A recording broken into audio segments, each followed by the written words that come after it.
وش رايك بنهاية شارع العشاء؟ ذا بيست اندنج ايفر، ايش كانوا يقولوا فين مزنة يعني. نهاية مفتوحة، نهاية تركت الناس على أعصابها، ولكن يمكن هذا يكون لسبب، يمكن في شيء أكبر يحترينا. طيب لو بيدك انك تكتب النهاية، وش كانت ممكن تكون النهاية؟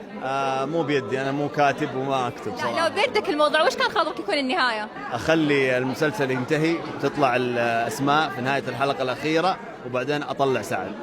طيب ممثل ودك تمثل معه مين؟ يعني أنا مثلا خالد صقر من الناس اللي كان من زمان ودي أمثل معهم، والحمد لله الله كتب في شارع العاشر، رغم ذلك ما كان بيننا مشاهد كثير، وأتمنى تكون في مشاهد أكثر تجمعني مع خالد صقر، وأتمنى أيضا أشتغل مع إلهام أكثر.